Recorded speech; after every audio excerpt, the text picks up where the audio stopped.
Sa pagdinig ng Senado sa Chacha sa Baguio City noong May 17, nabanggit ni Kalinga Governor James Eduba ang otonomiya ng Cordillera. Let me take this point and let me take this portion. Itong Cordillera autonomy na namin na we've been looked for, ito na clamor na namin hanggang ngayon wala pa rin. So this is all the high time siguro na i-consider ito pag napunta na sa economic na sector, ito may consider naman.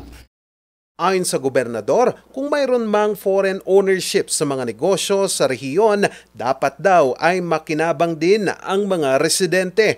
Nagkomento naman dito si Senator Juan Miguel Zubiri at anya, suportado pa rin niya ang otonomiya ng Cordillera. Pinag-usapan namin ulit ni Congressman Go ito. Nakita naman natin ang modelo sa Bangsamoro na yun, napakaganda.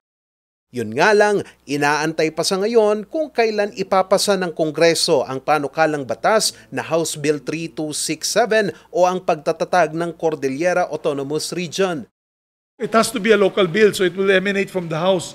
I think meron lang yata ng question ng DOF, Department of Finance. Pag na-resolve na po yung problema ng funding dyan, ay may lulusot na, madadala na sa Senate po yan. Oktubre noong 2023, sinabi ng Department of Finance na walang sapat na pondo ang pamahalaan para sa 75 billion pesos na grant sa pagtatatag ng otonomiya. Pero tanong ng ilan, maihahabol pa ba ang pagpasa nito sa pagdaraos ng halalan sa 2025? I think okay naman kasi nag-commit naman si dating Senate President Zubiri, and he is one of the siyang principal author actually sa Senate.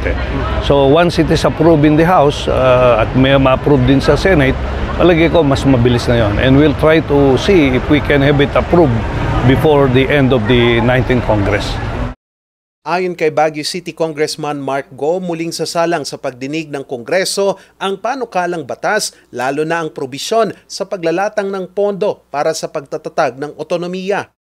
When we come back on July 22, actually yun ang return namin sa Kongreso after this 2-month adjournment ng Kongreso, at tatalakayin namin ulit sa Committee on Appropriation itong autonomy bill natin.